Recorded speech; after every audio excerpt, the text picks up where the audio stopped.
নজর রাখবো পরবর্তী সংবাদে। বাংলাদেশের অগ্নিগর্ভ পরিস্থিতি, তার মাঝে এবার সীমান্ত সুরক্ষা অধিক পরিমাণে বাড়ানো হলো। বিএসএফ এর পক্ষ থেকে হাই অ্যালার্ট জারি করে দেওয়া হয়েছে। কোন রকমের প্রবেশ চলবে না, এই মুহূর্তে সীমান্তকে কড়াকড়ি করা হয়ে গেল, এক প্রকার সিল করা হয়েছে। পরিস্থিতির নজর রাখছেন ভারতীয় সেনা কর্তারা, ভারতীয় সেনাবাহিনীর কর্তারা পরিস্থিতির দিকে নজর রাখছেন। যে খবর উঠে এসেছে, কি বলেছেন নিউজ ভ্যানগার্ডকে এই প্রসঙ্গে প্রাক্তন সেনাকর্মী, প্রাক্তন সেনাকর্তা মোহন রাওয়ের কি বক্তব্য উঠে এসেছে শোনাবো। দেখুন, বাংলাদেশের পরিস্থিতি এই মুহূর্তে যেখানে দাঁড়িয়ে আছে সেটা খুব শোচনীয় এবং ভয়াবহ। সাধারণ মানুষের জীবন ওখানে খুব টানাটানিতে হয়ে এসছে এবং যে পরিস্থিতিটা আজকে ওখানে হয়েছে, এখন যেটা আমরা দেখতে পাচ্ছি এবং খবরে যেটা শোনা যাচ্ছে, ইন্টেল রিপোর্ট যেটা বলছে, এই ইন্টারনাল ডিস্টারবেন্স কিন্তু পুরো হার্ডলাইনার বাংলাদেশি এবং পাকিস্তানের আইএসআই ইন্টেল যেটা, তাদের দুটোরই এখানে মানে ইনভলভমেন্ট দেখা যাচ্ছে। যার জন্য এখন স্টুডেন্ট এডুকেশন থেকে এটা একটা মানে কি বলবো, ধর্মীয় মানে ঘর্ষণটা দেখা যাচ্ছে। মানে এখন যা পরিস্থিতি তৈরি হয়েছে, স্টুডেন্ট আন্দোলন থেকে এটা টোটালি বেরিয়ে গেছে এবং এর মধ্যে এখন জিহাদি তত্ত্বগুলো পূর্ণভাবে ইনভলভ হয়ে গেছে। যার জন্য এখন বাংলাদেশ মানে কি বলবো, এখন ডাইনামাইটের উপরে বসে আছে। ভয়াবহ পরিস্থিতি যেটা আমরা দেখতে পাচ্ছি, খবরে দেখছি এবং টিভিতেও দেখা যাচ্ছে। আজকে ও যে মার্চ ছিল, কারফিউ লাগানো আছে সারা বাংলাদেশে, তা সত্ত্বেও কিন্তু স্টুডেন্টরা মুভ করছে, বাধ্য করছে সেনাকে এবং পুলিশকে যে মানে এই ভিড়টাকে ডিসপার্স করার জন্য, ফোর্স ব্যবহার করার জন্য। এটা একটা আমাদের জন্য, ভারতের জন্য খুবই চিন্তার বিষয়। কেন কি ওখানে এখনো পোস্ট বাংলাদেশের ইন্ডিপেন্ডেন্সের পরে সেখানে অ্যাপ্রক্সিমেট 27% হিন্দু বাঙালি ছিল। আজকে সেখানে সেটা দাঁড়িয়ে আছে প্রায় 7 to 8% মাঝখানে। তো এই ইতিমধ্যেই 20% হিন্দু বাঙালি আইদার ফোর্সিবল কনভার্সন হয়ে গেছে বা তারা ওখান থেকে ভারতে চলে এসেছে।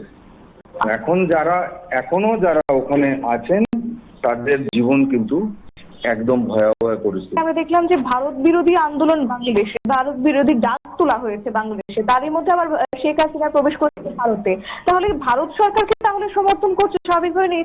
যদি ভারত সরকার নাই জানতো, তো সেক্ষেত্রে হাসিনার তো সেখানে ভারতে ঢোকার পসিবল হতো না। তাহলে কি সত্যি সেখানে আড়ালে ভারত সরকার সমর্থন? নাকি এটা এখন টোটালি চক্রান্ত, আইএসআই এর মানে ইনভলভমেন্ট পূর্ণভাবে এসে গেছে।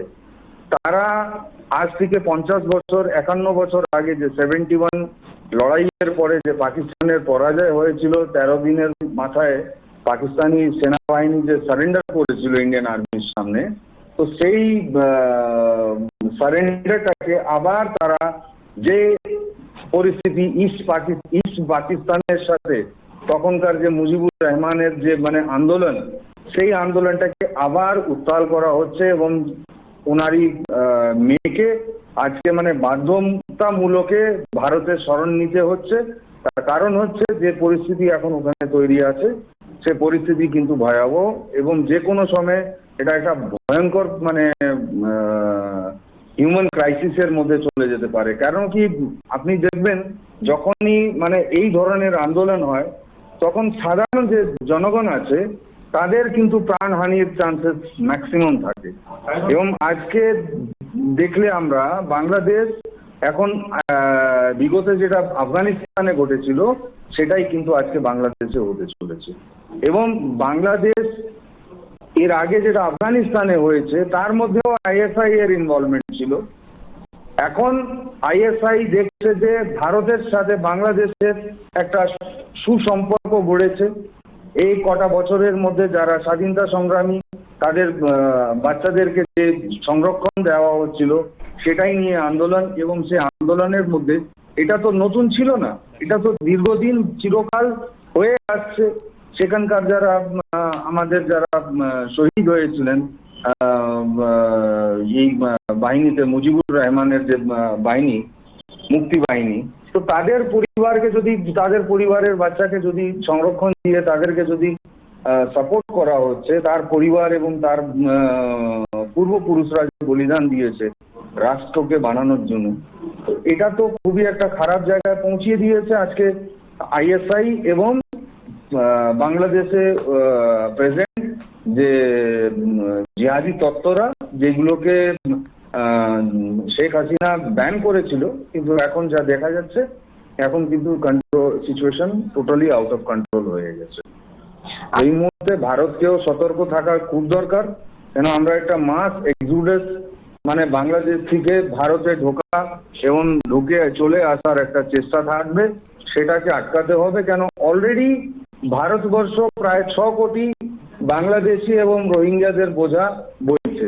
বিগত 70 বছর ধরে যেটা ইনফিল্ট্রেশন থ্রু বাংলাদেশ এবং মায়ানমার দিয়ে যে লোকগুলো ঢুকেছে, তারা আজকে সারা ভারতবর্ষে, আপনি উত্তরাখণ্ড বলুন, কেদারনাথ বলুন, বদ্রীনাথ বলুন, আপনি এদিকে কাশ্মীর, কন্যাকুমারী, পন্ডিচেরি বলুন, ভারতের এমন কোনো জায়গা নেই যেখানে বাংলাদেশিরা অনুপ্রবেশ করে ভারতের নাগরিক হয়ে বসে আছে।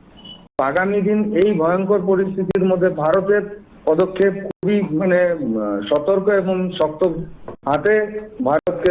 এখানে সেনা প্রধানের শেষ কথা, আজকের দিনে দাঁড়িয়ে এবার বাংলাদেশেও দেখলাম যে সেনা প্রধান কিছুক্ষণ আগে বক্তব্য রাখছিলেন, তিনি বললেন যে সব বিচারাধীন তারা করবে। তো সেক্ষেত্রে আদৌ কি সম্ভব, যেখানে এত জঙ্গি সংগঠনের মদতে এবার শুধুমাত্র আজ ছাত্র বিরোধী, আবার বলা চলে যে শুধুমাত্র ছাত্রদের আন্দোলনে নয়, এক্ষেত্রে বাংলাদেশ জুড়ে এবার প্রভাব পড়েছে, আদৌ কি সেখানে শান্তি ফিরবে? দেখুন, এটা একটা ছোট্ট একটা সুরসুরি দিয়ে পুরো মানে যেমন জঙ্গলের মতন যখন আগুন ধরে নেয়, একটা ছোট্ট একটা পাতায় আগুন ধরে কয়েক হেক্টর জমি মানে সেই আগুনের বিভীষিকার মধ্যে চলে যায়, সেই রকমই পরিস্থিতি আছে বাংলাদেশেও। এখন খুবই মেচোর এবং খুব শক্তভাবে এই এজিটেশনকে যদি না কন্ট্রোল করা হয় এবং কারা এর মধ্যে ইনভলভ আছে তাদেরকে যদি ইমিডিয়েটলি যদি না হ্যান্ডেল করা হয়, তাহলে কিন্তু আগামী দিন এমন হবে যে বাংলাদেশের মধ্যে একটা সিভিল ওয়ার এবং সিভিল আনরেস্ট যেটা অলরেডি শুরু হয়েছে।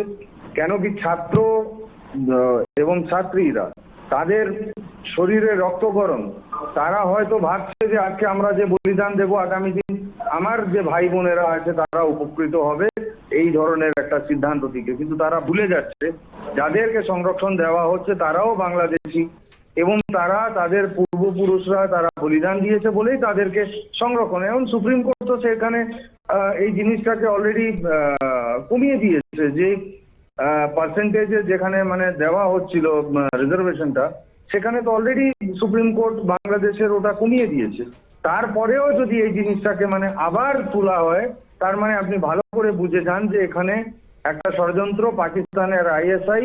কারণ কি, পাকিস্তানের আইএসআই ভারতের মধ্যে কোনো অ্যাক্টিভিটি সেরকম করতে পারছিল না বলে ওনারা এইভাবে পাকিস্তান এখানে ডাইরেক্ট বাংলাদেশে ঢুকেছে। যেহেতু বাংলাদেশের সাথে ভারত একটা ভালোভাবে একটা বিজনেস এবং যে ট্রেড, সে দুটোই ভালো করে চলছে, আমাদের সম্পর্ক বাংলাদেশের সাথে ভালো চলছিল, সেটাকে কিভাবে ধ্বংস করা হবে এবং সেটাকে কিভাবে তাদের মতন মানিয়ে নেওয়া হবে, সেই সিদ্ধান্ত এবং সেই ষড়যন্ত্র আজকে আবার পাকিস্তান করছে। এর মধ্যে কোনো ডাউট নেই যে জঙ্গির জন্মস্থলী হচ্ছে পাকিস্তান এবং পাকিস্তানের জন্যই আজকে ভারতই না সারা বিশ্বের মধ্যে 80% যে টেরর অ্যাক্টিভিটি গুলো তার মধ্যে পাকিস্তানের আইএসআই এবং পাকিস্তানের ইনভলভমেন্ট। তার ওই দেশটা চলছেই টেরর এক্সপোর্ট করার জন্য।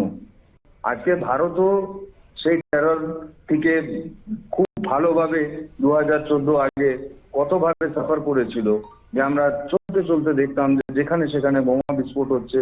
পুজো পারব আসলে সেই সময় আমাদের যত বিজি মার্কেট ছিল সেই মার্কেটগুলোতে বিস্ফোট হতো, বোমা বিস্ফোট হতো, রেল বিস্ফোট হতো, এয়ারপোর্টে বিস্ফোট হচ্ছে, আপনার টার্মিনালগুলোতে বিস্ফোট হচ্ছে। তো এইরকম পরিস্থিতি ছিল, সেই পরিস্থিতি থেকে আজ ভারতবর্ষ বেরিয়ে এসছে এবং জঙ্গি হামলা যেমন দুটো হয়েছিল তার মাকুল জবাব একদম কড়াভাবে দেশ আমাদের দিয়েছিল পাকিস্তানকে জবাব।